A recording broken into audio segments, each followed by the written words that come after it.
Assalamualaikum warahmatullahi wabarakatuh. Selamat pagi, salam sejahtera.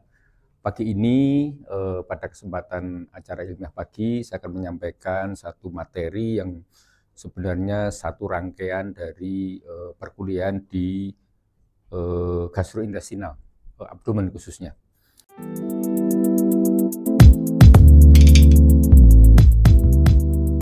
Kemudian ini merupakan part keempat dari rencana perkuliahan di radiologi abdomen. Jadi mulai dari traktus digestivus, kemudian hepatobiliar pankreatik, kompartemen, kemudian non-spesifik organ tumor, kemudian yang terakhir adalah mes-mes yang berasal dari inflamasi. Ini cukup menarik temanya, dan tema ini betul-betul saya create dari keseharian. Artinya dari keseharian pelayanan kita, banyak kasus-kasus mes yang asalnya bukan dari neoplasi, baik yang benign maupun yang malignan. Artinya non-neoplastik mes. Pada saat terjadi inflamasi di abdomen, bisa terjadi tampilan mes, kemudian thickening, penebalan suatu jaringan atau organ di tubuh di abdomen, kemudian tethering, tarikan, shrinkage, pengecilan, atau yang paling sering itu juga food collection. Nah, saya deklarasi dulu bahwa sebagian gambar-gambar yang saya tampilkan itu sebagian besar adalah dari kasus yang kita temukan di keseharian. Kemudian ada juga dari teman sejawat kita, ini ada dua, dari Dr. Pram yang ada di Kerawang dan Dr. Gita, ya. Kemudian ada yang dari kepustakaan. Nah, karena saya tertarik dengan kasus-kasus inflamasi like MES, dulu kita pernah menyajikan kasus yang cukup menarik, terjadi perdebatan yang cukup panjang, artinya sampai beberapa minggu antara kita dan penyakit dalam waktu itu untuk menentukan apakah massa yang ada di kolon ascendent itu mes neoplastik atau sebenarnya inflamasi. Jadi teman sejawat itu mengatakan bahwa ini kemungkinan besar adalah neoplasi dan akan direncanakan untuk terapi manajemen kemoterapi. Tapi perasaan saya kok kelihatannya dari batch trendingnya, kemudian panjang segmen yang terlibat, ini mendukung ke arah mes from inflamasi. Kemudian kita lakukan investigasi dengan Dr. Bestari waktu itu, sampai kita juga mengajukan untuk pemeriksaan beberapa kali PA ulang, ya. Akhirnya disepakati bahwa ini memang inflamasi. Jadi ini jatuh ke xanthogranuloma, yang tadi xanthogranuloma itu adalah kelanjutan dari Crohn's disease, ya. Jadi ada degenerasi xantho. Xantho itu artinya ada warna kuning di mesnya. Kemudian oleh Dr. Bestari ini dipresentasikan di Singapura waktu itu. Di radiologi kalau kita itu tanpa DD itu sama dengan bohong, ya. Karena ada kemungkinan besar kasus di radiologi itu yang sepertinya rare cases, ya. Tapi sebenarnya frequent cases, cuman kita yang miss, ya. Kayaknya rare cases, tapi kita yang miss jadinya jadi rare cases, ya. Kemudian knowing mimicking, ya. Tadi di gambar depan itu ada gambar dasamuka, ya. Dasamuka itu raksasa yang berwajah 10, ya. Ini untuk mimicking, berarti artinya ini mimicking. Kemudian awareness, ya. Jadi kalau kita sudah sering menemukan tampilan-tampilan inflamasi like MES, itu mungkin timbul awareness. Kemungkinan itu loh, ya. Jadi kita ada awareness dari pada saat kita melakukan assessment ke gambar, ya.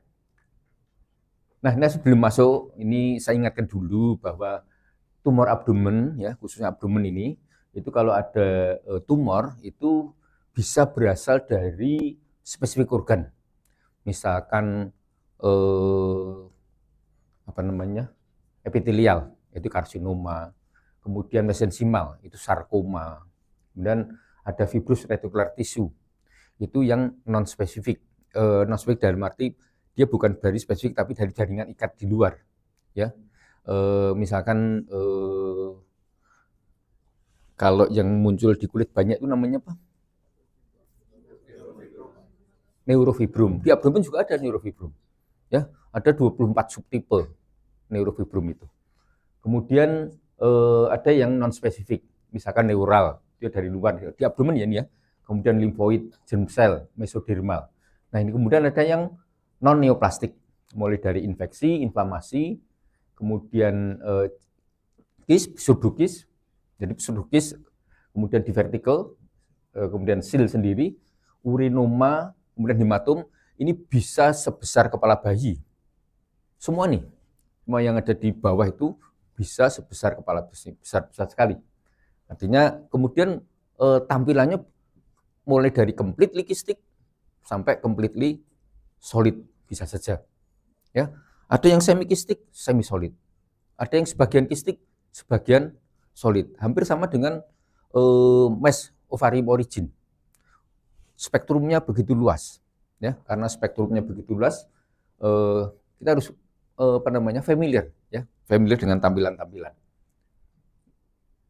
Nah, kemudian khususnya kita ke inflamasi making faces and abdomen, jadi inflamasi tumor sebenarnya ini jarang ya, jarang.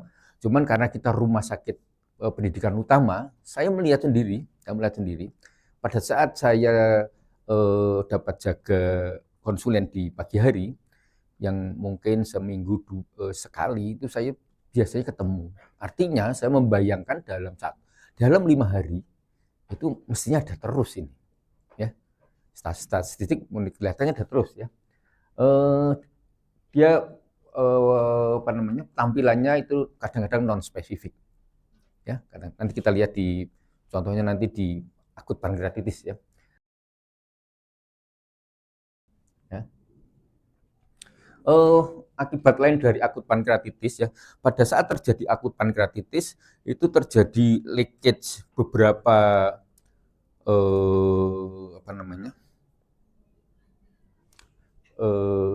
produk-produk dari pancreatic juice ya, mulai dari lipase, amilase, protease, ya, semuanya korosif.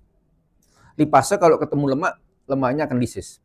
Protease kalau ketemu otot, ototnya akan lisis, ya, akan destruksi. Jadi semuanya korosif. Kalau itu ketemu dengan duodenum pars 3, dinding duodenum pars 3-nya pada kasus ini lipase, lemaknya itu akan lisis, kemudian terjadi sikatrik dalam waktu 4 hari. Kalau terjadi sikatrik, dia akan mengecil. Kemudian akan terjadi gangguan pasase duodenum pars 3. Ini contohnya ya. Dari mana dia lipase itu menyebar dari pankreas ke duodenum pars 3 itu mempunyai ligamentum. Nanti belajar lagi nanti ligamentumnya ya. Soalnya ligamentum terkenal ya. Ada di situ ada pankreoduodenal, pankreohepato ya, ada 7 ligamen yang mesti dipelajari juga untuk melihat kalau ada pembesaran limfonodi, mencarinya di mana gitu ya. Jadi singkat cerita ini dia sampai ke dinding dari duodenum pars 3-4. Kenapa pars 3-4? 4-nya itu sudah intraperitoneal ya. Jadi jarang yang ke 4. Biasanya maksimal 3-4. 2 jarang karena agak jauh itu memang ligamentumnya. Ini protease, ini juga merusak semua yang sifatnya protein. Mau otot, mau vaskuler, ketemu protease dia akan lisis. Ini protease merusak dari vaskuler di dinding duodenum pars 2, kemudian terjadi hematom. Hematomlah yang menyebabkan like mass. Jadi hematomnya besar itu.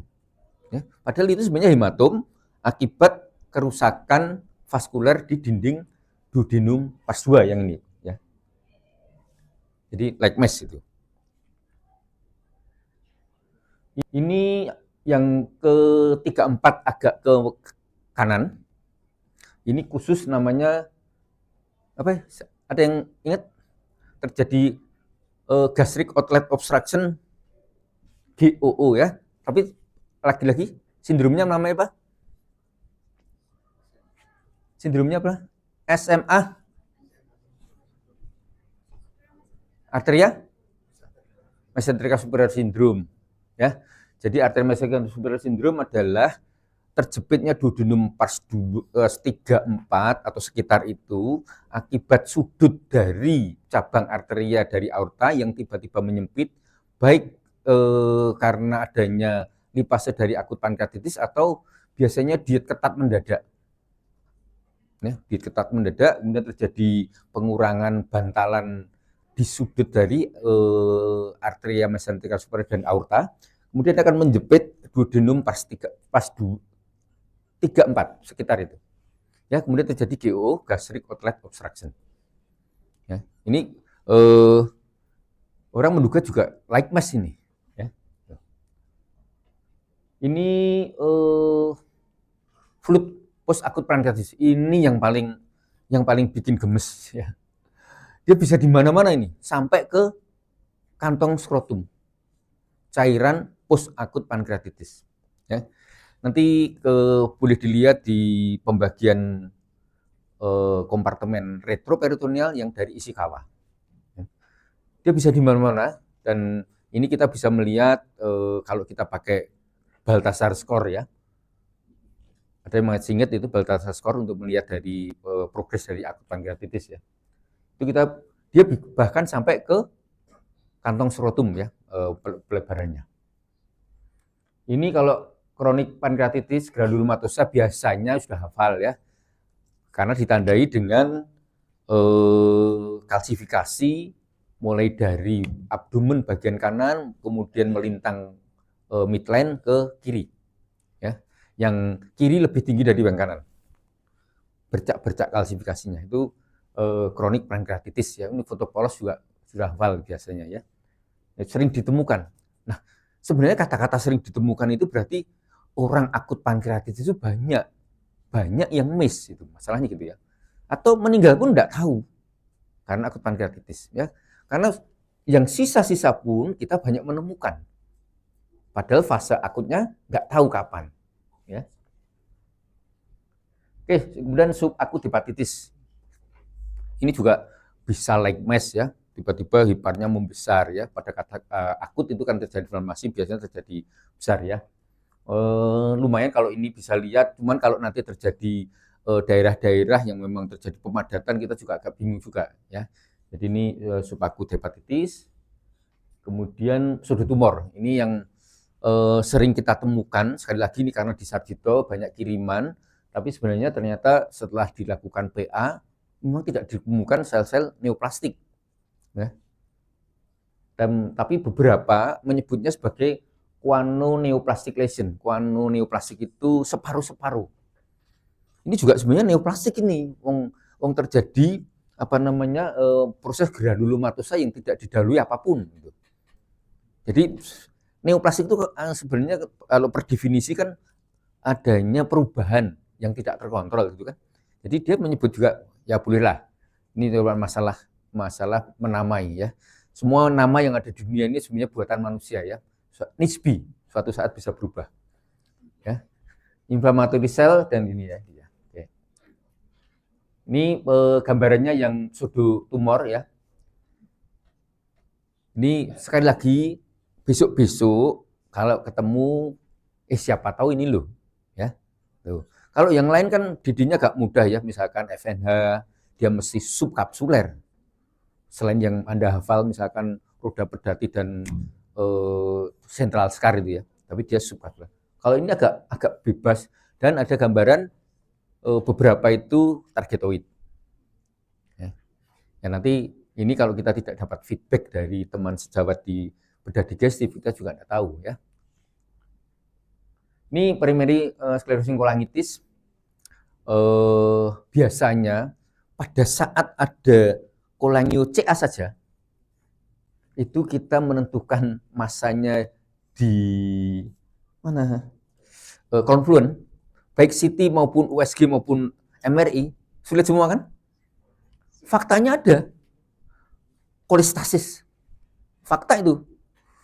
Tapi menentukan ini masanya loh, padahal secara teori dikatakan ada kolangio CA yang periduktal, intraduktal, atau mass forming.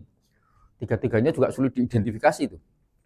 Bahkan dengan 3 modality, USG, CT scan, sama MRI yang sudah gold standarnya untuk hepatobiliar. Nah, kalau kita ketemu sklerosing kolangitis, siapa tahu ini juga bagian dari MES. Ya. Nah, kalau diberi terapi dosis tinggi, terapi apa ini kalau sklerosing kolangitis?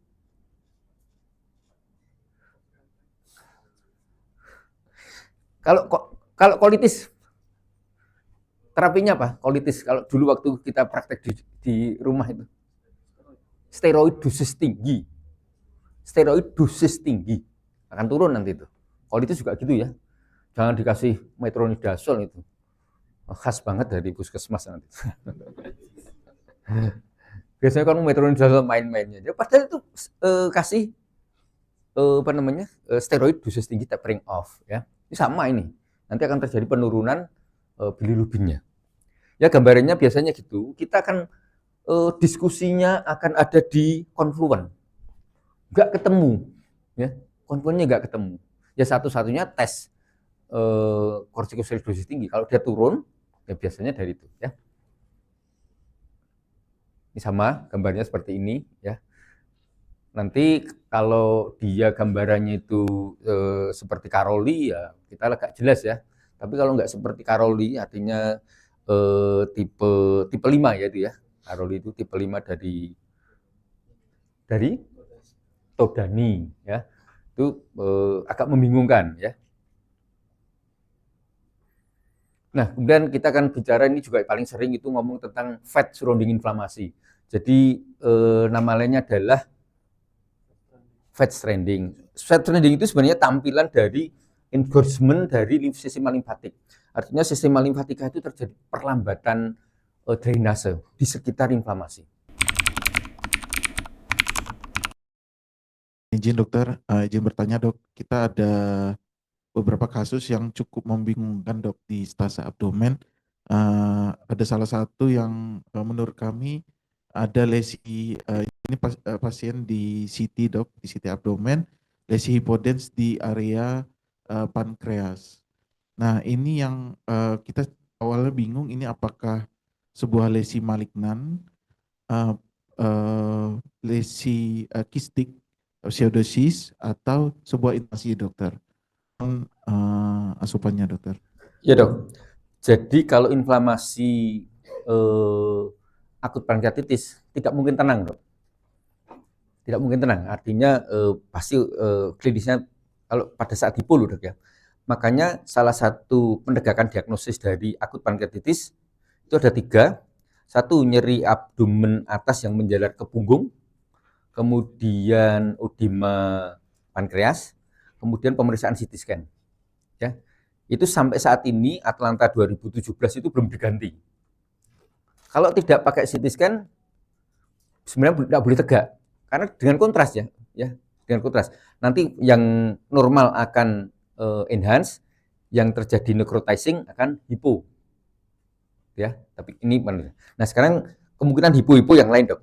Kalau hipo yang lain ada dua kemungkinan, Dok, tapi kita masih ingat bahwa pada pankreas itu ada 2 kelompok besar. Satu kelompoknya lesi kistik pankreas, mulai dari yang pseudokis, serous cis adeno CA, mukus adeno CA, dan IPNM. Kemudian yang kelompok 2, kelompok lesi-lesi dari penghasil hormon, glucagonoma, insulinoma, satu lagi gastrinoma. Yang penghasil hormon tidak pernah besar, Dok. Kecil aja orangnya sudah drop. Misalkan insulinoma. Ada kecil saja, tiap hari dia di bawah 20 gula darahnya. Baru kecil itu. Jadi jarang ketemu besar. Tapi yang kelompoknya massa kistik pankreas mulai dari pseudokis, serous, mucinous, IPNM bisa besar.